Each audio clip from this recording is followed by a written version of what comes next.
वंदे मातरम युवा साथियों, विशेषकर ऐसे युवा साथी जो यूजीसी नेट एग्जाम दे करके असिस्टेंट प्रोफेसर या यूनिवर्सिटी ग्रांट कमीशन से जो भी सहायता प्राप्त करना चाहते हैं या जो इस एग्ज़ाम को क्लियर करना चाहते हैं, उनके लिए महत्वपूर्ण अपडेट है कि यूजीसी नेट का नोटिफिकेशन दिसंबर 2023 एग्ज़ाम का जारी हो चुका है। किन किन तारीख को क्या क्या शेड्यूल रहेगा, इसके अलावा मोड ऑफ एग्जाम कैसा होगा, पैटर्न ऑफ एग्जाम कैसा होगा, subject syllabus, medium question paper कैसा होगा, मार्किंग स्कीम है या क्वालिफाइंग एग्जाम क्या होगा या किस तरीके से इसका डिटेल्स पूरी है मैं आपको बताऊंगा। तो सबसे पहले तो मैं आपको बता दूं कि इंपॉर्टेंट इन्फॉर्मेशन जो भी है डेट से संबंधित, इवेंट से संबंधित, तो ऑनलाइन रजिस्ट्रेशन और सबमिशन ऑफ एप्लीकेशन फॉर्म यानी फॉर्म भरने की जो तारीख है, जिसके लिए जो एनटीए की वेबसाइट है http://ugcnet.nta.ac.in, इस साइट पे आप फॉर्म है वो 30 सितंबर से शुरू हो जाएंगे, यानी शुरू हो चुके हैं। आज जैसे 1 अक्टूबर हो गए तो कल से ये फॉर्म शुरू हो चुके हैं और 28 अक्टूबर शाम 5 बजे तक फॉर्म भरे जाएंगे। इसके बाद में last date of successful transaction of examination fees, यानी एग्जाम जो फीस है वो आप 29 अक्टूबर 2023 तक 11:55 PM तक आप सबमिट कर सकते हैं। तो ये महत्वपूर्ण है कुल मिलाकर के कि 28 या 29 अक्टूबर तक आपको अनिवार्य रूप से अगर फॉर्म भर देना है, अगर आप फॉर्म भरना चाहते हो तो। उसके बाद में जो फीस है उसका शेड्यूल क्या रहेगा, तो जनरल या अनरिजर्व जो कैंडिडेट है उनके लिए 1150 रुपये यानी 1150 रुपये। इसके अलावा जनरल EWS कैटेगरी के जो जनरल में है या OBC non creamy layer NCL जो है ओबीसी के, उनके लिए 600 रुपये। और schedule caste SC ST schedule type और पर्सन विद डिसेबिलिटी PhD जो भी है दिव्यांगजन है और थर्ड जेंडर, उनके लिए 325 रुपये जो है शुल्क होगा। तो ये हो गई शुल्क की बात। अब जो कैसे फीस वगैरह जमा करानी है, तो जो भी फीस है उसमें एप्लीकेशन जो सर्विस है, प्रोसेसिंग चार्ज, GST वगैरह है, वो सारा मिला करके जो भी पे होगा वो आपको देना पड़ेगा। और उसके बाद में जैसे फॉर्म भरने की जो तारीख है 28 अक्टूबर और जो फीस जमा कराने की तारीख 29 अक्टूबर है, उसके बाद में अगर आपके फॉर्म में कुछ करेक्शन करना चाहते हैं तो correction in the particulars of application form online only 30 और 31 अक्टूबर 2023 को रात्रि 11:50 तक आप उसमें करेक्शन कर सकते हैं। यानी 30 और 31 अक्टूबर का 2 दिन का समय है आपको करेक्शन के लिए। उसके बाद में जो एग्जाम सेंटर है वो आपको जब भी लेटर जो भी टू बी इंटीमेटेड लेटर यानी बाद में जब भी घोषणा होगी वेबसाइट पे इसका आ जाएगा। एग्ज़ाम की जो डेट है वो आपको है 6 दिसंबर से एग्ज़ाम शुरू होंगे। 6 दिसंबर 2023 से लेकर के 22 दिसंबर 2023 तक इसके जो है वो एग्ज़ाम चलेंगे। उसके बाद ड्यूरेशन ऑफ एग्ज़ाम क्या होगा, तो एग्ज़ाम का जो समय होगा 3 घंटे का होगा, यानी 120 मिनट का होगा। और no break between first and second paper, यानी 2 पेपर में होगा और पेपर के बीच में कोई ब्रेक नहीं होगा, यानी 3 घंटे का लगातार पेपर होगा, जिसमें पेपर फर्स्ट और पेपर सेकंड होंगे। पेपर फर्स्ट में क्या होगा, सेकंड में क्या होगा, कितने नंबर का होगा, वो भी आगे बता दूंगा मैं। इसके बाद में टाइमिंग ऑफ एग्जामिनेशन है, तो इसमें शिफ्ट में एग्जाम होगा। पहली जो शिफ्ट होगी, फर्स्ट शिफ्ट होगी वो 9 AM से 12 PM तक होगी और सेकंड जो शिफ्ट होगी वो 3 PM से 6 PM तक होगी। यानी 2 शिफ्टों में एग्जाम होंगे, जिस भी कैंडिडेट की जो भी शिफ्ट होगी उसके हिसाब से एग्जाम होंगे। और एग्जाम सेंटर डेट और जो भी है वो आपके एडमिट कार्ड में शो हो जाएगी। और इसके अलावा जो display of records, responses and provisional answer की वगैरह है वो वेबसाइट पे एग्जाम के बाद में जारी हो जाएगी। और डिक्लेरेशन ऑफ रिजल्ट NTA की वेबसाइट पे जो रिजल्ट है वो 10 जनवरी 2024 को डिक्लेयर हो जाएगा। इसके लिए जो वेबसाइट्स है वो मैं आपको एक बार बता दूं। एक तो है www.nta.ac.in या http जो भी ugc.net.nta.ac.in या ugcnet.ntaonline.in, इनमें से आप किसी भी वेबसाइट पे जाएंगे। जैसे यहाँ इस तरीके से ये वेबसाइट है, जैसे ugc.net.ntaonline.in है, इस पे जाएंगे तो आपको एप्लीकेशन फॉर्म सबसे पहले प्राप्त करना है। और एप्लीकेशन फॉर्म करने यहाँ से आप जैसे एप्लीकेशन फॉर्म है यहाँ से आप इंटर करके पासवर्ड करके आपको लॉगिन हो जाना है। अगर आपने सबसे पहले आप रजिस्ट्रेशन करना चाहते हैं तो जैसे यहाँ आपको न्यू कैंडिडेट रजिस्ट्रेशन पे आपको क्लिक करना है, यानी सबसे पहले आपको अपना रजिस्ट्रेशन करना पड़ेगा, उसके बाद में फॉर्म भरा जाएगा। तो यहाँ से जैसे रजिस्ट्रेशन करने के लिए आप अगर यहाँ डाउनलोड इन्फॉर्मेशन बुलेटिन अगर डाउनलोड करना चाहें तो वो आप डाउनलोड कर सकते हैं। जो मैंने बताया ये पूरा इन्फॉर्मेशन बुलेटिन है, ये आप डाउनलोड भी कर सकते हैं। उसके बाद में यहाँ से जैसे जो फीस का दिया हुआ है क्या फीस होगी, तो इसमें एक तो तारीख दी हुई है कि जो भी तारीख है दिसंबर जो 2023 का जो ऑनलाइन एग्जाम होगा ऑनलाइन मोड में होगा। और इसकी जो फीस है जनरल की 1150, OBC EWS और OBC नॉन क्रीमी की 600, इसके अलावा SC ST और PhD की 325 और थर्ड जेंडर की 325। सारे इंस्ट्रक्शंस आप ध्यान से पढ़ने के बाद में आपको फॉर्म है वो अप्लाई करना है।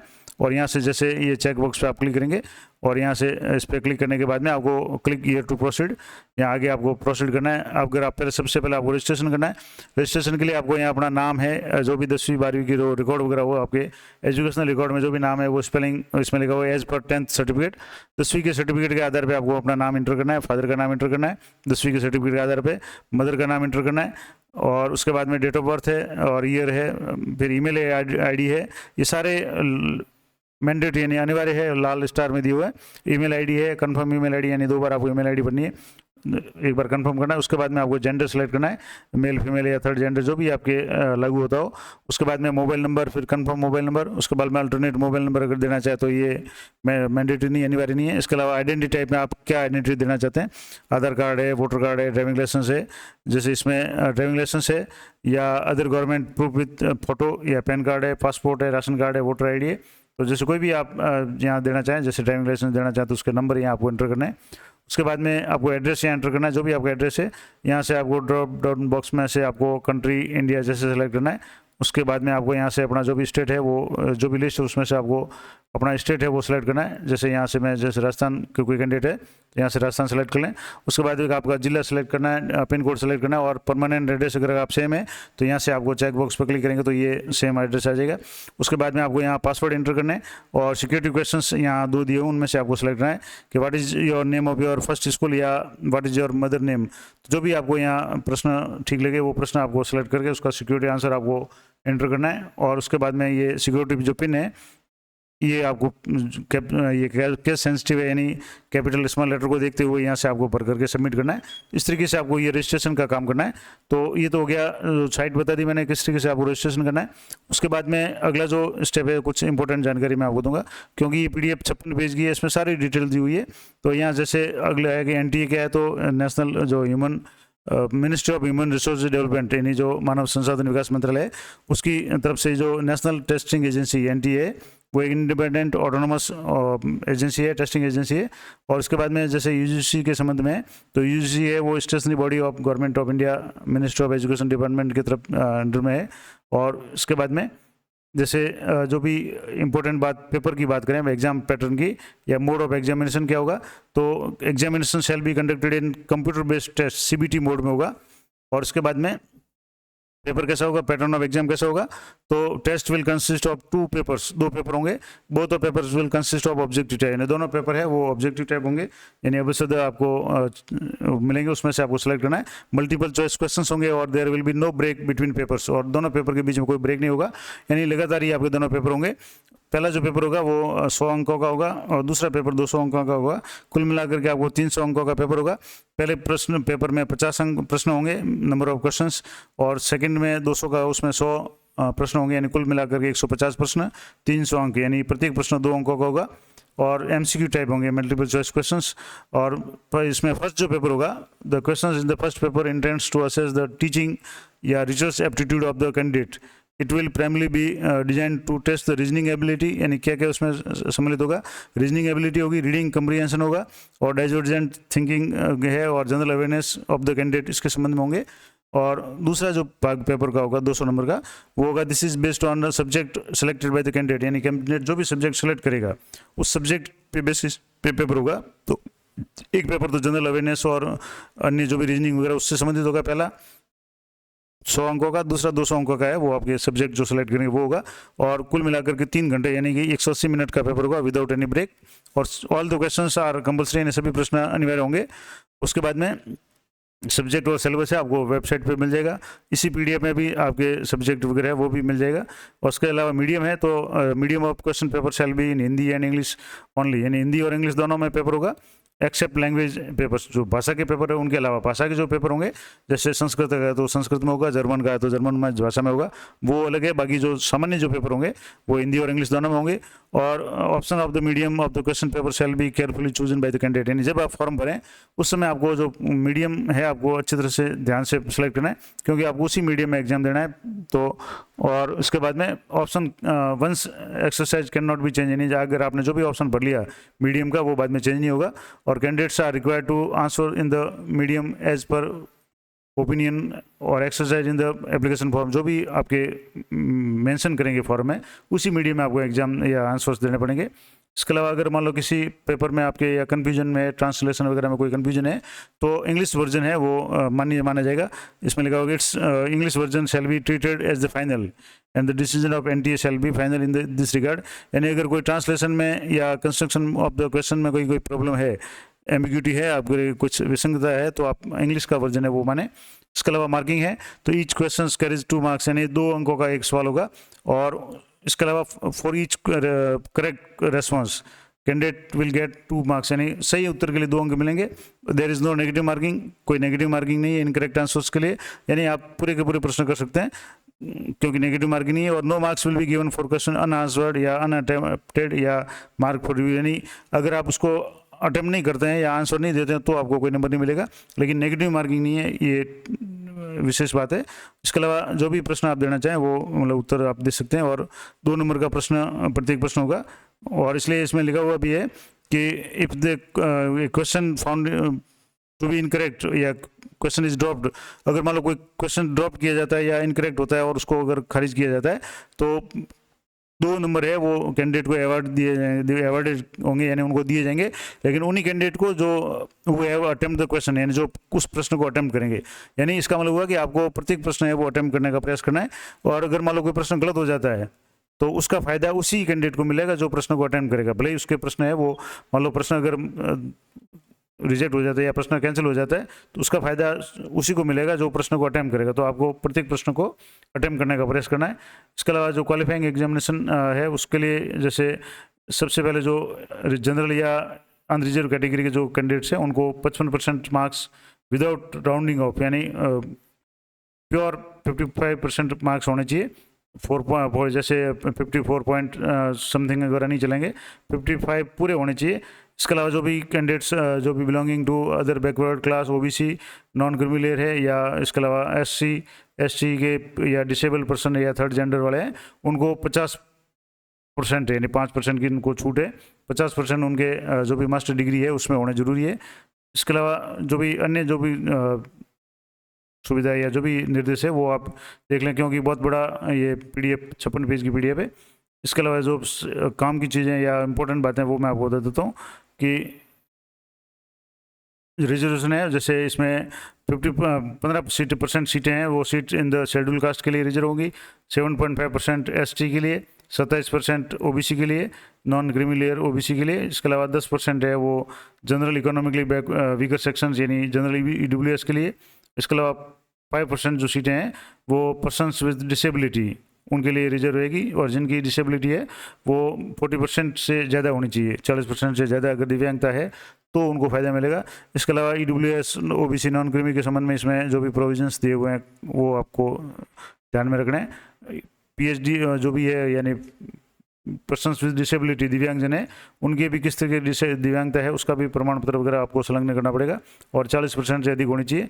इसके अलावा कुछ और इम्पोर्टेंट जानकारी इसमें अगर देखेंगे तो ऑनलाइन एप्लीकेशन फॉर्म है, वो साइट मैंने आपको बता दी, जहाँ से पहले आपको रजिस्ट्रेशन करना है और उसके बाद में आपको फॉर्म भरना है। और इसमें जो भी आप जब फॉर्म भरें आपके पास में कुछ डॉक्यूमेंट होने अनिवार्य है, जैसे कॉपी ऑफ बोर्ड और यूनिवर्सिटी सर्टिफिकेट, यानी 10वीं 12वीं का सर्टिफिकेट है उस या यूनिवर्सिटी का है, जिसके आधार पे आपको कैंडिडेट का नाम, मदर का नाम, फादर का नाम, डेट ऑफ बर्थ वगैरह पढ़नी है। इसके अलावा टाइप ऑफ आइडेंटिफिकेशन, यानी जिस पे आपका फ़ोटो वगैरह हो वो ID प्रूफ है, जैसे बैंक पासबुक विद फोटोग्राफ है, या पासपोर्ट है, या राशन कार्ड है, या आधार कार्ड है, या वोटर ID है, या अन्य कोई गवर्नमेंट डॉक्यूमेंट है जिस पे आपका फ़ोटो हो, वो आपको अपलोड करना पड़ेगा, तो वो आपके पास होना चाहिए। इसके अलावा qualifying degree certificate of last semester mark list वो आपके पास होनी चाहिए, और your mailing address as well as permanent address है पिन कोड सहित वो आपके पास होना चाहिए। और 4 सिटीज़ 4 सेंटर नहीं, आपको पहले से तय करके रखना है कि आपको 4 जो चॉइस भरनी है एग्जाम सेंटर की वो कौन सी सिटी की भरनी है, तो वो भी आप पहले से देख लें। ये लिस्ट में दिए हुए हैं एग्जाम सेंटर, आप अपने हिसाब से सिलेक्ट कर लें। उसमें से सब्जेक्ट आपको कौन सा सिलेक्ट करना है, किस सब्जेक्ट में आप सेकंड पेपर देना चाहते हैं वो आपको सिलेक्ट करना पड़ेगा। इसके अलावा पोस्ट ग्रेजुएट का जो भी सब्जेक्ट है उसकी कॉपी है वो आपको पास में रखनी है, और कोड ऑफ पोस्ट ग्रेजुएट का जो भी सब्जेक्ट का कोड है वो कोर्स का कोड है। और अगर कोई कैटेगरी है आपकी तो उसके लिए अगर एप्लीकेबल है तो वो आपका सर्टिफिकेट होना चाहिए। अगर EWS या अगर कोई है तो उसका सर्टिफिकेट आपके पास होना चाहिए। दिव्यांगजन है तो उसका सर्टिफिकेट आपके पास होना चाहिए। ईमेल एड्रेस, मोबाइल नंबर आप खुद कैंडिडेट के होना चाहिए। इसके अलावा जो भी स्कैन, जो भी JPG और इमेजी फॉर्मेट आपका है, JPG या JPEG, किसी भी फॉर्मेट में ये सारी डॉक्यूमेंट्स आपके होने चाहिए ताकि आप अपलोड कर सकें। उसके बाद में जैसे आप फॉर्म अप्लाई करेंगे तो apply for online registration using email ID और मोबाइल नंबर से आपको रजिस्ट्रेशन करना है। उसके बाद में आपका जो फोटो है वो आपको 10 KB से 200 KB के बीच में, और ब्लैक एंड वाइट या जो भी कलर फोटो वो आपको रिसेंट फोटो है वो करना है, जिसमें मास्क वगैरह या अन्य कोई जैसे गॉगल्स वगैरह है वो नहीं होने चाहिए। कैंडिडेट का फोटो है वो साफ होना चाहिए, सिग्नेचर आने चाहिए उसमें। तो सिग्नेचर भी आपको 4 KB से 30 KB के बीच में, फोटो है 10 KB से 200 KB के बीच में। और इसके अलावा जो पेमेंट है आप SBI, Canara bank, ICICI, HDFC bank है, debit card, credit card, UPI, किसी भी पेमेंट से ऑनलाइन मोड से आप कर सकते हैं, जिसमें जो भी फीस होगी वो आपको दे होगी। इसके अलावा जैसे रजिस्ट्रेशन पेज है वो मैंने आपको पहले बता दिया। और कुछ इंपॉर्टेंट जानकारी इसमें अगर देखना चाहें तो जैसे इसको थोड़ा सा आगे स्क्रॉल करूँ क्योंकि काफ़ी बड़ी PDF है, मैंने बताया, तो बहुत सी इंपॉर्टेंट बात है। अब इसमें अनफेयर अगर चीज़ें काम में लेते हैं एग्जाम में तो आपके खिलाफ में कार्रवाई की जाएगी, तो वो सबको पता है। इसके अलावा जैसे रिजल्ट होगा वो जिस तारीख को डिक्लेयर किया जाएगा उसमें कैटेगरी वाइज जो भी है परसेंटेज वगैरह है वो होंगे। उसके बाद में अगर कोई ज़रूरत पड़ी तो नॉर्मलाइजेशन यानी जो स्केलिंग वगैरह है उस टाइप से भी होगा, और क्योंकि अलग अलग विषय इसमें होते हैं। और इसके अलावा और कोई इम्पोर्टेंट जो जानकारी है, एक तो ये सर्टिफिकेट है जैसे एनेक्सर 1 है जो certificate for the person with disability, 40% या उससे अधिक दिव्यांगता है तो उसके लिए सर्टिफिकेट उसके पास होना चाहिए। इसके अलावा अगला जो फॉर्मेट है वो भी यहाँ आपको मिल जाएगा, एनेक्सर 2 है, वो है letter of undertaking of using own scrap. ये डिसेबिलिटी वाले व्यक्ति के लिए है, अगर कोई वो एक्स्ट्रा व्यक्ति चाहे तो उसके लिए। इसके अलावा जो भी फीस है वो आपको जैसे नेट बैंकिंग ICICI बैंक की कर सकते हैं, HDFC की, कैनरा बैंक की, SBI की करेंगे तो आपको जैसे इसमें कैनरा बैंक की करेंगे तो 13 रुपये GST देनी पड़ेगी, इसमें 17 रुपये HDFC, ICICI या SBI के लिए, या 5 रुपये। अलग अलग जो भी आप डेबिट कार्ड यूज़ करते हैं, क्रेडिट कार्ड यूज़ करते हैं, तो जिस भी आप पेमेंट मोड को यूज़ करते हैं उसमें जो भी फीस होगी उसके अलावा कुछ 2 रुपये 5 रुपये जो भी चार्ज होगा वो आपको देना पड़ेगा। और जैसे UPI से आप करते हैं तो ज़्यादातर में नील चार्ज यानी एक्स्ट्रा चार्ज आपके नहीं लगेगा। इसके अलावा अगर बैंक संबंधी कोई समस्या आती है तो आपके ये हेल्पलाइन नंबर दिए हुए हैं बैंक के, हेल्प डेस्क जैसे SBI की दी हुई है, इसके अलावा कैनरा बैंक की दी हुई है, इसके अलावा HDFC बैंक की दी हुई है, तो ये ज़रूरत पड़े तो आप पूरी PDF देख सकते हैं। इसके अलावा जो इंपॉर्टेंट बात है मैं आपको बता दूँ, यहाँ से जैसे सब्जेक्ट और उनके कोड, जब भी आप फॉर्म भरेंगे तो आपको सब्जेक्ट सेलेक्ट करना पड़ेगा, उसको कोड सेलेक्ट करना पड़ेगा। तो यहाँ से जैसे एडल्ट एजुकेशन है या एंड्रोलॉजी है या नॉन फॉर्मल एजुकेशन, इसके लिए 46 कोड नंबर है। एंथ्रोपोलॉजी मानव शास्त्र के लिए 07 है, अरब कल्चर और इस्लामिक स्टडीज़ के लिए 49 है, और अरेबिक के लिए जैसे ये 49, उसके लिए अरेबिक के लिए 29। इस तरह से बंगाली है, बोडो है, चाइनीज़ है, कॉमर्स है, ये जो भी विषय आप लेना चाहें, डोगरी है, क्रिमिनोलॉजी है।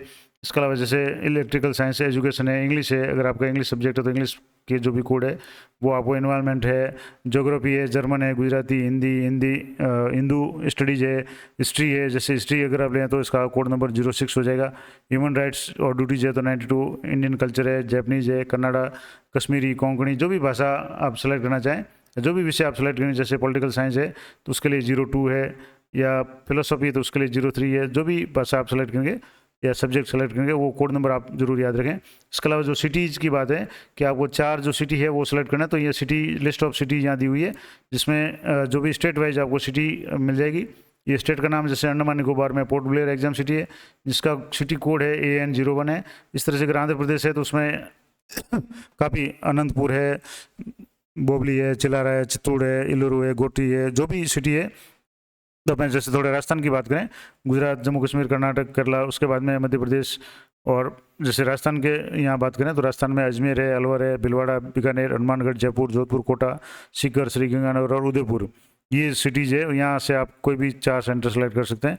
इसके अलावा अगर आपके आसपास में कोई स्टेट है वहाँ से आप जाना चाहें तो कोई भी सेंटर है वो आप सेलेक्ट कर सकते हैं।